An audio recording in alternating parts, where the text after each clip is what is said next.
네, 어제는 보니까 막 우박도 오고, 예, 햇볕도 있고, 비도 오고, 뭐 바람도 불고, 예, 몰랐는데 지금 옆집에 이제 이 농사 짓는 분이 농사를 잘 지어 놓으셨어요. 그래서 늘 저한테 상추를 마음대로 따다 먹으라 해서, 예, 제가 마음대로 따다 먹고 있는데, 예, 그 자랑거리가 하나가 뭐냐면 뭐죠? 오이가 이렇게 주렁주렁 잘 매달려 있었어요.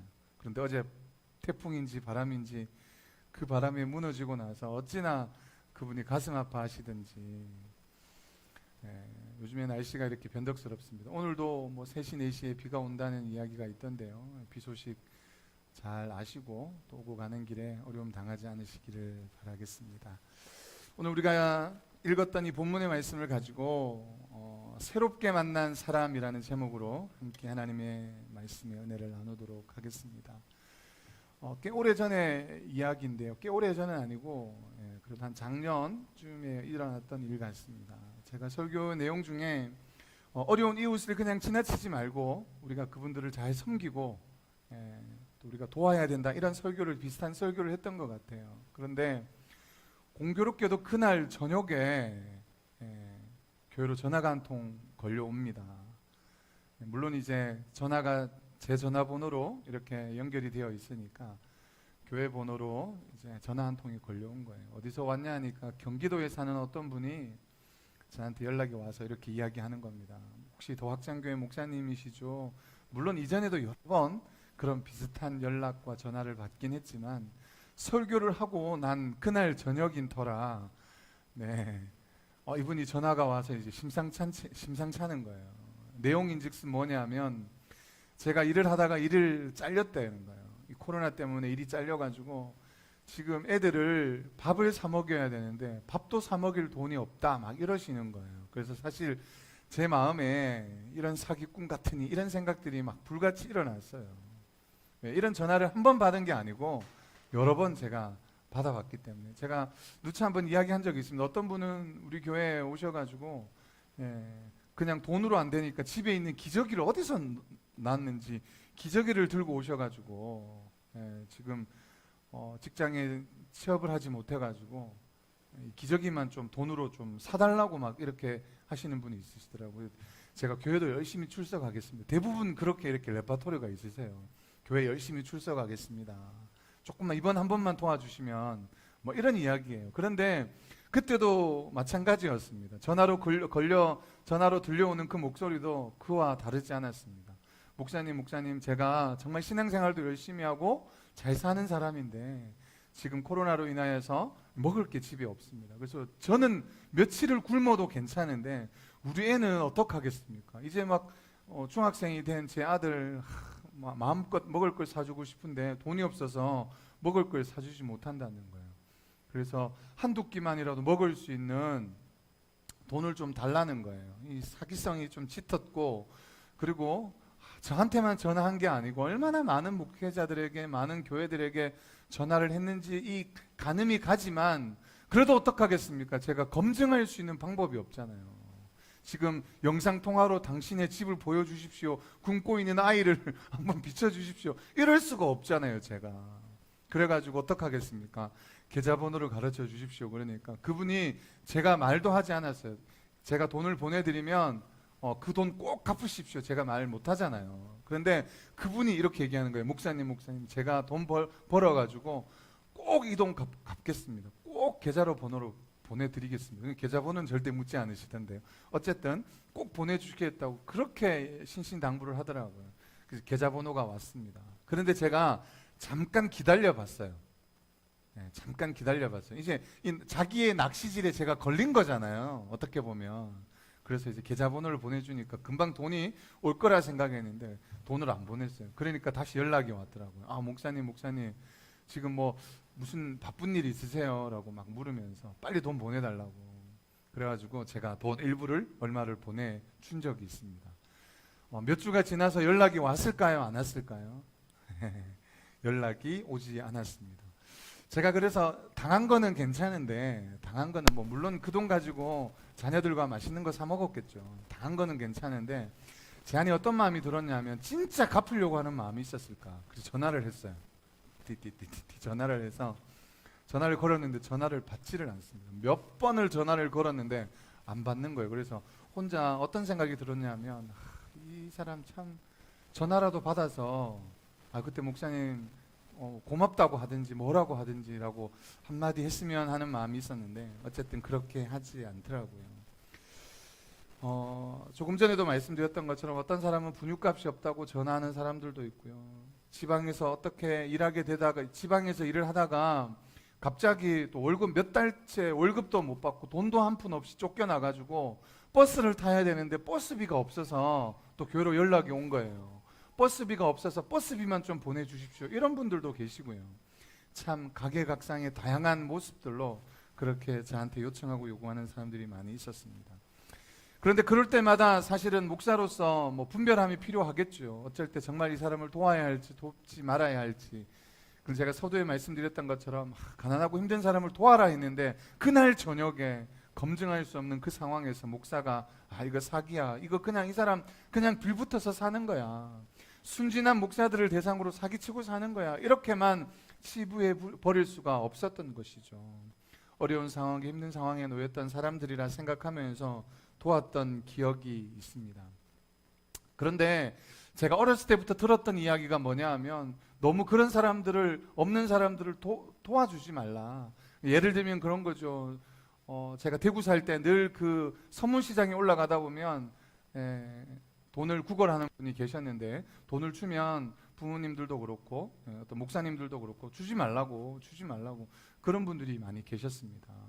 자꾸 주니까 그것 때문에 사는 것 아니냐고 이렇게 이야기하는데요.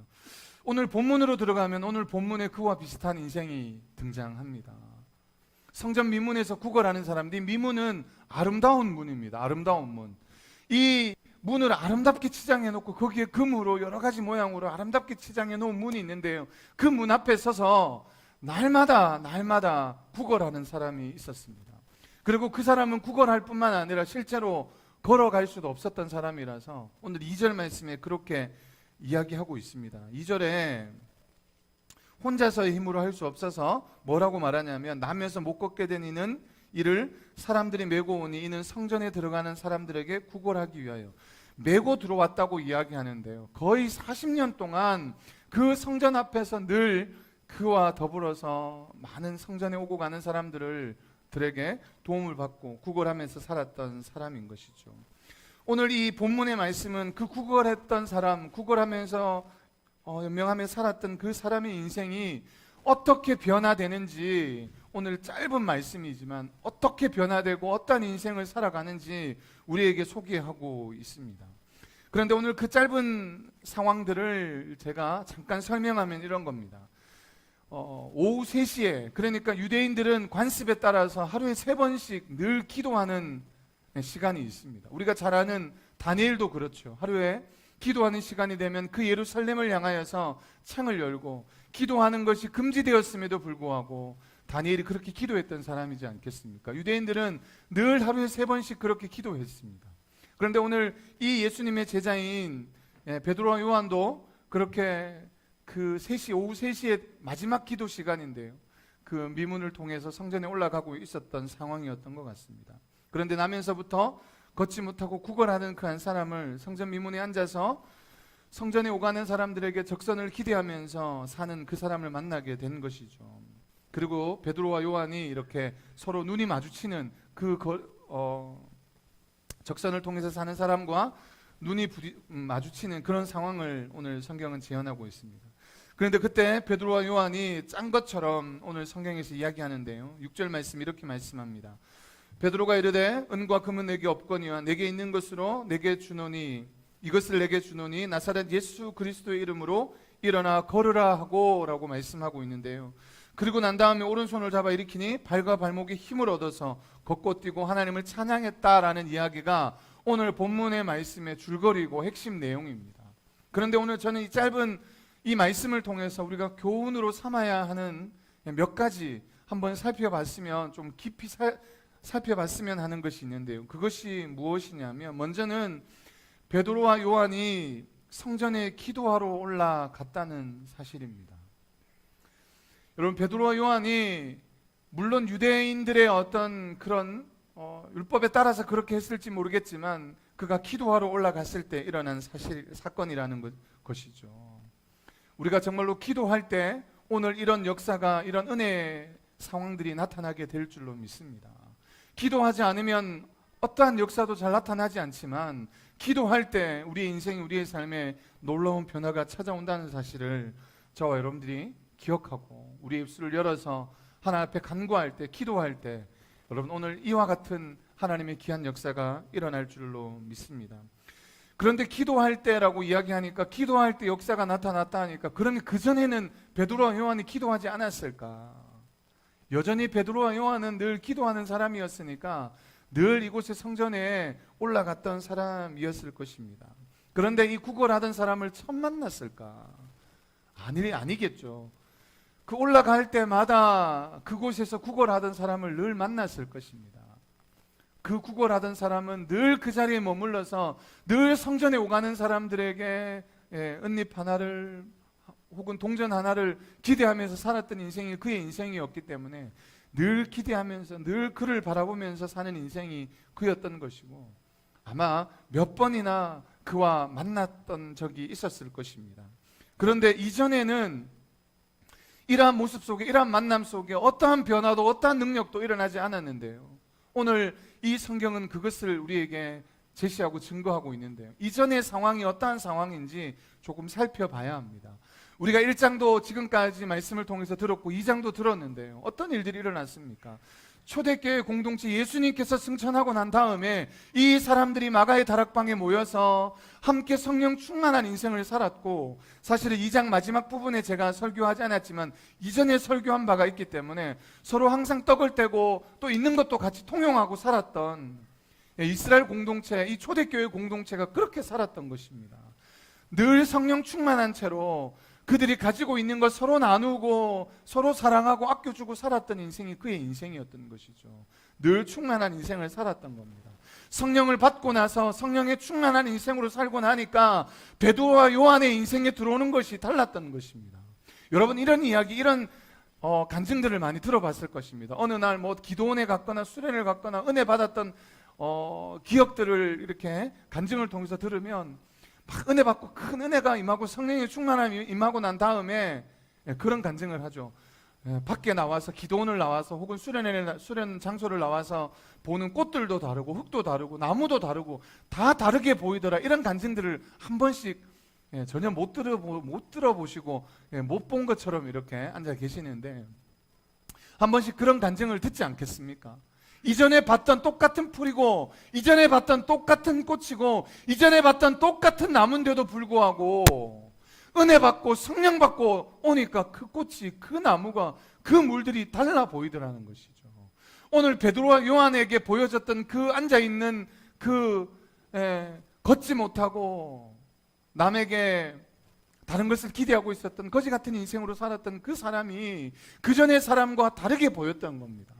적선을 통해서 살아왔던 그 인생이 그전에는 지나가면서 동전 하나 던져주면서 지나갔을지 모르겠습니다. 그런데 오늘 그 베드로와 요한에게는 다르게 보인 것이죠. 기존에도 그 지나가던 길이었고 그전에도 만났던 사람이었지만 오늘 성령 받은 사람에게 그 앉아있던 그 사람은 그냥 똑같은 사람이 아니었던 것입니다. 여러분, 우리의 인생도 삶도 마찬가지일지 모르겠습니다. 이전의 모습은 그대로일지 모르겠지만 우리가 은혜 받고 정말 성령 충만한 삶으로 살아가면 우리가 맞닥뜨리는 삶이, 우리에게 보여지는 삶이 달라지게 될 줄로 믿습니다. 오늘 그가 봤던 사람, 돈 몇 푼으로 끼니를 때울 수 있겠지만 은과 금은 내게 없다고 그에게 이야기하고 있습니다. 은과 금은 내게 없고 내게 있는 것이 무엇이냐면 바로 내게 있는 것은 바로 나사렛 예수 그리스도의 이름, 예수 그리스도의 능력, 예수 그리스도밖에 없다는 거예요. 그런데 내게 은과 금은 없지만 내 안에 있는 그 예수 그리스도의 능력으로 내가 선언하고 명령하노니 일어나 걸어라, 그렇게 선포할 때에 40년 동안 걷지 못했던 그 사람이 그 자리에서 일어나서 걷고 뛰고 찬양하는 그런 놀라운 역사가 오늘 본문에서 나타난 것입니다. 여러분, 우리의 인생이, 우리의 삶이 여러분 새롭게 되어지기 시작하고 우리 안에 정말로 능력이 나타나기 시작할 때는 언제이냐면 바로 성령 충만함을 입을 때 가능한 줄로 믿습니다. 그래서 목사님들마다 늘 말씀하고 있는 거예요. 성령의 충만함을 입으라고 말씀하고 있는 거예요. 목사도 마찬가지예요. 목사도 성령을 덧입지 않고 성령의 충만함을 입지 않고 하는 설교가 성도들에게 들리겠습니까? 그 하는 삶이, 행하는 삶이 다른 사람에게 기감이 될 수 있겠습니까? 성도도 마찬가지인 것이죠. 우리 안에 성령의 충만한 삶을 살아갈 때에 우리의 보이는 것도 달라질 것이고 우리가 행하는 것이 달라지게 될 줄로 믿습니다. 베드로와 요한이 돈 몇 푼 주는 것이 쉽겠습니까? 아니면 능력을 행하는 것이 쉽겠습니까? 당연히 돈 몇 푼 주는 것이 쉽겠죠. 그런데 그것으로는, 돈 몇 푼 주는 것으로는 당장의 배고픔을 달랠 수 있을지 모르겠지만 매일같이 그 자리에서 떠나지 못하는 그의 인생, 달라질 것이 아무것도 없는 인생일 것입니다. 그런데 오늘 베드로와 요한은 성령의 충만함을 덧입어서 성령께서 말씀하시는 놀라운 능력이 그들의 삶 가운데 나타나는 것을 그들이 지금 이제 초대교회 공동체 가운데서 서로 눈으로 확인하고 본 거예요. 곳곳에서 성령의 능력이 나타나는 것을 보고 있는 거예요. 자기들이 정말 하는 것이 아니라 예수 그리스도의 이름을 믿고 그 예수 그리스도의 능력을 행할 수 있다는 사실을 정확하게 안 것이죠. 그래서 거기에서 40년 동안 걷지 못하고 구걸하는 인생을 하나님의 이름으로, 예수 그리스도의 이름으로 변화시키고 바꾸는 역사가 그 안에서 나타나게 된 줄로 믿습니다. 두 번째는 우리가 살펴볼 것이 무엇이냐면 그 구걸하는 사람의 입장에서 한번 생각해 봤으면 좋겠습니다. 미문에 앉아서 늘 다른 사람의 손을 바라봐야만 했었던 그 사람이었습니다. 늘 어떤 것을 줄지, 어떤 것을 자기에게 줄지 그 늘 손만 바라보고 살았던 인생. 여러분, 40년의 인생 동안 그 자리에 앉아서 늘 사람의 손만 바라보면서 무엇을 얻을까, 무엇을 받을까, 그렇게 살아갔던 인생이었지 않겠습니까? 그 누구도 그에게 내가 은과 금은 내게 없거니와 나사렛 예수 이름으로 일어나 걸으라고 한 사람은 한 사람도 없었던 것이죠. 아무도 그에게 그렇게 하지 않았습니다. 그날도 마찬가지였습니다. 그날도 베드로와 요한을 바라볼 때에 특별한 것이 없었습니다. 그냥 돈 몇 푼 주겠지. 저 사람이 또 동전 몇 개 주면 그것으로 내가 또 잘 먹고 살아야지. 그러는 마음으로 그들을 바라봤을 것입니다. 그런데 그날 베드로와 요한이 놀라운 하나님의 은혜를 나타낸 것 아니겠습니까? 그들에게 필요한 것은, 그 사람이 바라보고 있었던 것은 돈이었습니다. 그 거린에게 필요한 것은 빵이었을지 모르겠습니다. 그런데 오늘 베드로와 요한의 눈에는 그에게 정말로 필요한 것이 빵이 아니고 돈이 아니라 일어나 걷는 것이고 정말로 마음껏 예수 그리스도를 찬양하는 것이라고 여겼습니다. 강력한 성령의 역사가 그에게 필요했다고 생각한 것이죠. 여러분, 저는 이런 생각을 해봅니다. 교회와 세상과 과연 다른가 하는 생각을 우리가 해보게 되죠. 교회와 세상이 다른가? 여러분, 교회와 세상은 크게 다르지 않습니다. 우리 성도들의 삶과 세상 사람들의 삶을 비교해보면 크게 다르지 않습니다. 그냥 어떻게 보면 똑같고, 아니 어떻게 보면 교회 다니는 사람이 더하다는 소리를 들을지도 모르겠습니다. 그런데 분명히 우리가 알아야 될 것이 있는데요, 성도들의 삶과 성도가 아닌 사람의, 세상 사람들의 삶이 다른 분명한 이유가 있는데요, 이 분명한 이유는 그 안에 성령이 있느냐 없느냐의 차이입니다. 여러분, 그 전에 그냥 그 자리를 지나가는 사람, 그냥 돈 몇 푼 던져줬을지 모르겠습니다. 그런데 성령이 있는 사람은 똑같은 삶을 살지 않는 거예요. 다른 삶을 사는 거예요. 왜요? 성령이 그들에게 감동하시거든요. 성령이 그들에게 말씀하시거든요. 우리 성도는 마찬가지입니다. 우리가, 여러분, 율법이 우리에게 있는 이유가 무엇입니까? 우리가 죄인됨을 깨닫게 하기 위해서 우리에게 율법이 있다고 말씀했습니다. 여러분, 우리가 그 율법이 없으면, 성령이 우리 안에 거하지 않으면 우리가 죄인인지 깨닫지도 못하는 거예요. 그것이 죄인지 망각하고 살아가는 거예요. 그런데 오늘 성령이 우리 안에 거하시면 우리가 죄인인지 깨닫는 거예요.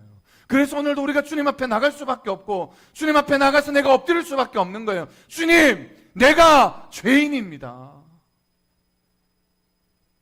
주님, 내가 죄인입니다. 여러분, 세상 사람들한테 한번 물어보십시오. 당신 죄인입니다. 내가 무슨 죄인이야? 제가 초등학생들이나 중학생들, 학생들 막 전도하면서 야, 우리는 죄인이야, 너 지옥 가. 무슨 소리예요? 제가 죄 안 지었어요. 저 부모님 말씀 잘 듣고요, 뭐 한 번 훔친 적도 없고요, 뭐 그렇게 말하는 친구들이 있습니다. 죄인 아니라는 거예요. 여러분, 성령이 우리 안에 거하실 때 우리가 죄인임을 깨닫는 겁니다. 할렐루야. 여러분, 죄가 죄인인 줄 깨달아야 우리가 하나님 앞에 회개하고 엎드리고 하나님께서 우리를 용서해 주시고 우리가 긍휼함을 입는 것 아니겠습니까? 우리 안에 성령이 있을 때, 우리 안에 성령이 행하실 때, 움직이고 일하실 때에 바로 우리가 그런 하나님의 은혜를 덧입는 줄로 믿으시기 바랍니다. 그러면 한번 생각해 보겠습니다.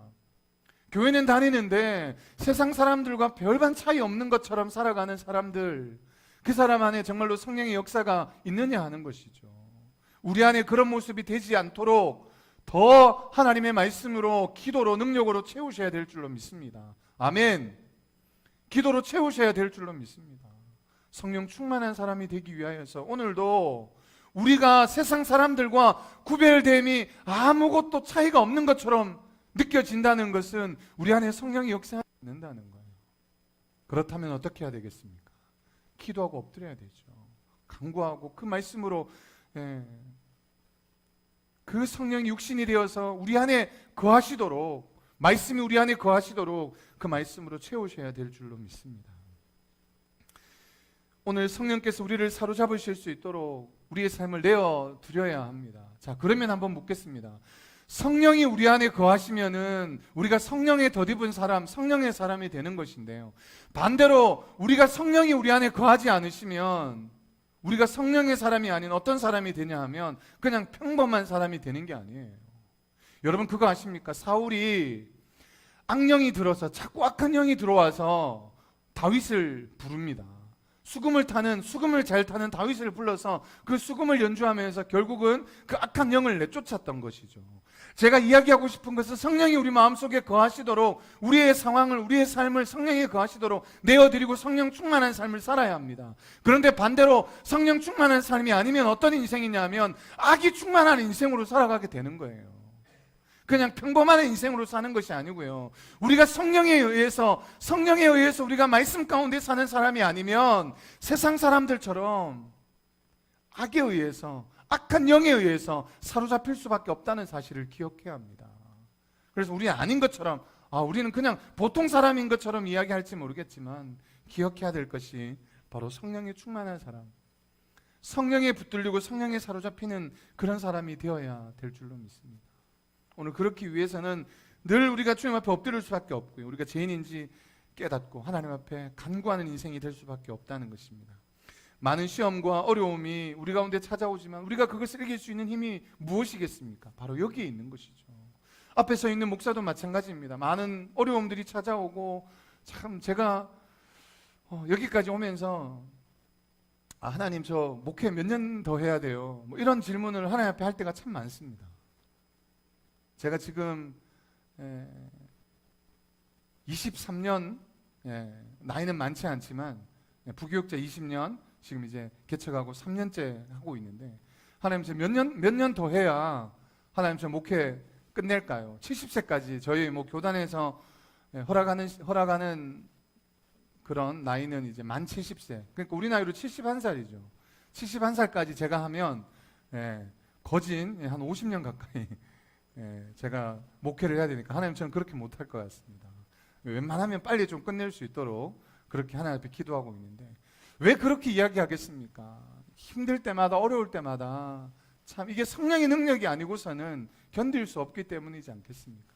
여러분, 성도로 살아가는 것이 결코 쉽지 않습니다.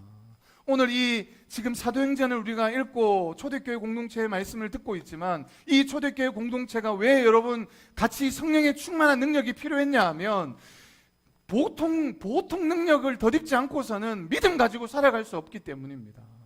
여러분, 특별한 때에 특별한 하나님의 은혜가 나타나거든요. 지금도 많은 목사님들이 그런 이야기를 하세요. 지금도 선교지에는 막 기도하면 아픈 사람이 막 낫고 귀신이 떠나가고 그런 역사들이 여기서 한국 땅에서는 없었는데, 그냥 거기서 막 기도했는데 막 귀신이 떠나가고 아픈 사람이 낫고 암이 막 그냥 사라지고, 이런 일들이 지금도 비일비재하게 많이 일어나고 있대요. 이유가 무엇일까요? 그 나라의 그 상황에 하나님의 성령의 충만한 역사가 있어야 되기 때문이지 않겠습니까? 이 초대교회 공동체에 성령의 특별한 역사가, 특별한 은혜가 필요한 이유가 무엇이었냐면 그만큼 고난이 있고 그만큼 믿음을 지키고 살아내는 것이 쉽지 않았기 때문인 줄로 믿습니다. 여러분, 우리가 믿음 있다라고 말하면서 성령에 붙들리지 않는 인생은 여러분 그냥 평범한 인생이 아니고 악한 영에 휩쓸릴 수밖에 없다는 사실을 여러분이 기억하시면 좋겠습니다. 오늘 이 사람들이 성령 충만함을 입었다, 성령의 역사를 덧입었다. 우리가 늘 순간순간마다 성령의 은혜를 덧입어야 하는 이유가 여기에 있는 거예요. 오늘 저와 여러분들이 정말로 애를 쓰면서 성령 충만을 위해서 더욱더 기도하고 애를 쓰는 저와 여러분들이 되어지기를 소망합니다. 세 번째는 한번 살펴볼 것이 무엇이냐면, 저는 이 두 부류의 사람 중에 과연 우리는 어떤 부류에 속해 있는 사람이냐 하는 겁니다. 성령 충만한 삶으로 베드로와 요한처럼 하나님의 의를 전하고 하나님의 능력을 행하는 사람, 한 부류의 사람이 있었고요. 여러분, 이 사람이 기억하십시오. 베드로와 요한을 통해서 일어나니까 그 자리에서 일어나서 걸을 뿐만 아니라 뛰었을 뿐만 아니라 이 말도 안 되는 하나님을 찬양했다라고 표현하고 있습니다. 이 말은 무슨 말이냐면 이 사람도 하나님을 믿는 사람이었다는 거예요. 성전 미문에서 걷지 못하고 사람들에게 구걸하면서 살아야 하는 인생으로 살았지만 그도 마찬가지로 늘 하나님을 열망하고 하나님을 의지했던 사람이었다는 사실입니다. 그런데 그의 눈에는 과연 어떤 모습이 비춰졌을까? 여러분, 이 두 부류의 사람 중에 과연 우리는 어떤 부류에 속해 있는 사람이냐 하는 것을 생각해 봐야 합니다. 내가 성령 충만한 모습으로 그렇게 살고 있느냐, 아니면 걷지도 못하고 구걸하면서 살아야 하는 인생으로 내가 살고 있는 건 아닌가? 늘 하나님 이거 주십시오, 저거 주십시오, 하나님 이거 들어주십시오, 저거 들어주십시오, 혹은 내가 하는 기도가 응답이 없으면 오늘이라도 하나님을 떠날 것처럼 하나님 저한테 왜 그러세요? 하나님 이거 들어주셔야 되잖아요. 그렇게 따지고 있는 모습이 우리의 모습일지 모르겠습니다. 늘 그 손에, 하나님의 손에 무엇이 들려있을지 그것만 바라보고 사는 사람일지 모르겠다는 것이죠. 그런데 오늘 성경은 베드로와 요한도 그런 인생이랑 달랐냐? 그렇지 않습니다. 비슷한 인생이었죠. 예수님의 능력을 가지고 제대로 행할 수도 없었던 그런 예수님의 제자이지만 연약한 사람이었습니다. 성령이 임하니까, 마가의 다락방에서 기도하면서 하나님의 영이 그들의 삶을 뒤덮으니까 그의 인생이 완전히 송두리째 바뀌게 된 줄로 믿습니다. 우리의 삶이 그 성전 미문에 앉아서 40년 동안이나 걷지도 못하고 구걸하는 인생이든 베드로와 요한처럼 정말로 성령의 충만한 인생을 살아가든 관계없습니다. 오늘 이후로 우리의 인생이, 우리의 삶이 성령 충만한 인생 되기를 소망합니다. 여러분, 이 사람에게 걷는 역사가 나타났지 않겠습니까? 일어나 걸으라 했을 때 그 사람이 일어나서 걷게 된 겁니다. 그때에 하나님을 찬양하고 하나님을 높였던 인생이 그의 인생이었던 것처럼, 여러분, 우리 인생이 이전의 인생이 어떠하든 간에 우리 안에 어둠이 있었고 우리 안에 힘든 일들이 있었고 우리 안에 좌절이 있었고 낭망이 있었고 어떤 일들이 있었든 관계없이 이후로, 이 말씀 이후로 우리의 인생이, 우리의 삶이 성령에 붙들린 사람이 되기를 주의 이름으로 축원합니다. 사단에 의해서가 아니라 하나님의 영에 충만해질 때에 우리의 삶이 어느 크리스찬처럼, 욕먹는 사람들처럼, 세상과 구별되지 않은 사람처럼 살아가는 것이 아니라 구별된 성도로서 살아가게 될 줄로 믿습니다. 혹여나 우리의 삶에, 우리의 모습 속에 오늘도 내가 하나님, 저 세상 사람들보다 더 악한 모습이 있다고 느껴지는 것이 바로 성령의 사람입니다. 왜요? 그 성령께서 우리에게 말씀하고 있거든요. 오늘 내가 하나님 앞에 온전히 살아가지 못하고 있음을 느끼는 겁니다.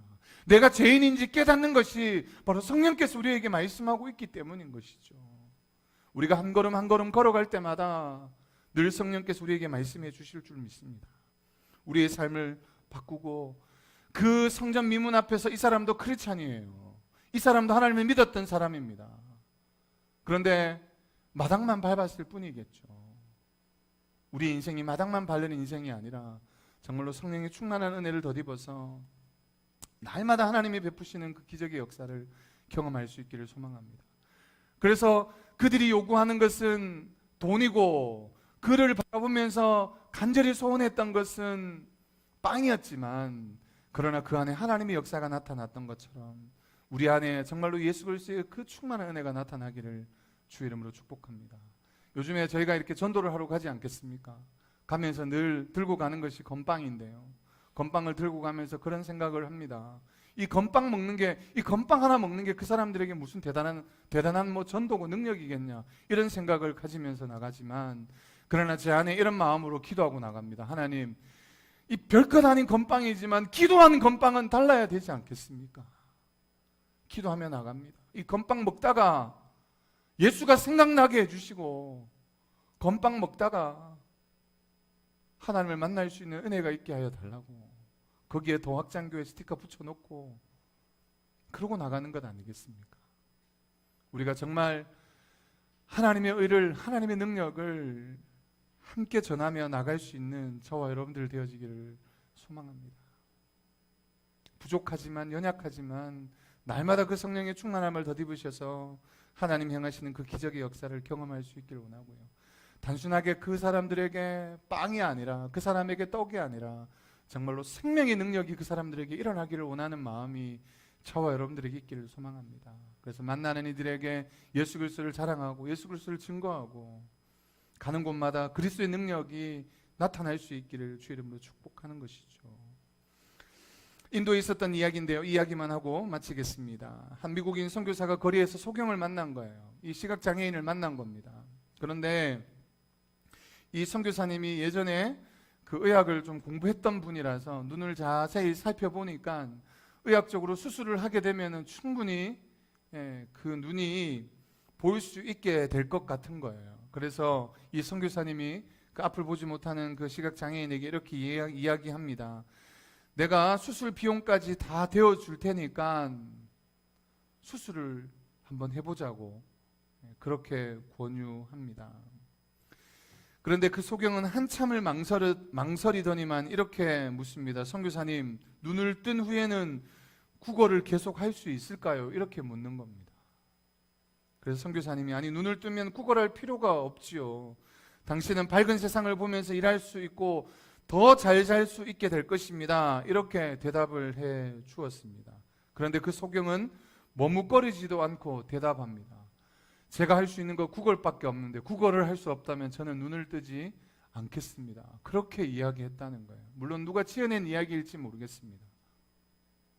그런데 우리가 분명히 기억해야 할 것이 무엇이냐면, 여러분, 예수 그리스도께서 우리의 삶 가운데 찾아오셔서 우리의 인생을 완전히 변화시키시기를 원하시고요, 우리의 생명의 문제가, 구원의 문제가 바로 예수 그리스도께 있다는 사실을 우리에게 증거해 주고 있고, 우리가 세상의 어떠한 것과도 비교할 수 없는, 세상의 어떠한 것과도 견줄 수 없는 그 하나님의 사랑이 우리의 삶 가운데 있음에도 불구하고 우리가 그 사랑을 힘입으려고 하지 않고, 그 사랑을 의지하려고 하지 않고 세상의 수많은 방법과 세상에 주려고 하는, 세상에 주는 그 작은 기쁨에 사로잡혀서 그 큰 기쁨을 맛보지 못하고 살아갈지 모르겠습니다. 우리 많은 성도들도, 많은 믿음의 사람들도 그러한 인생을 살지 모르겠다는 거예요. 주님이 우리에게 너무나 크고 너무나 값지고 너무나 중요한 그의 생명까지 주셨음에도 불구하고 그러한 것은 어디에도 없고, 그냥 작은 세상의 기쁨, 잠시 잠깐 누릴 수밖에 없는 그것 때문에 우리가 인생을 걸고 생명을 걸고 있는지 모르겠습니다. 저와 여러분들이 정말로 성령에 충만한 사람이 되어서 잠시 보이고 잠시 잠깐 있는 것이 아니라 영원한 주님의 나라를 위해서 여러분들의 인생을 심으시고 여러분들의 인생에 정말 꽃을 피울 수 있기를 주의 이름으로 축복합니다. 어떻게 해요? 성령의 충만한 역사가 임할 때, 오늘도 주님 내 안에 오시옵소서, 오늘도 내 안에 역사하여 달라고 그렇게 간구하고, 다윗이 주의 성령을 내게서 거두지 말라고 기도했던 것처럼 여러분 그렇게 기도함을 통하여서 매 순간순간마다 성령에 붙들리고 성령에 사로잡히는 저와 여러분들 되어지기를 주의 이름으로 축복합니다. 기도하겠습니다.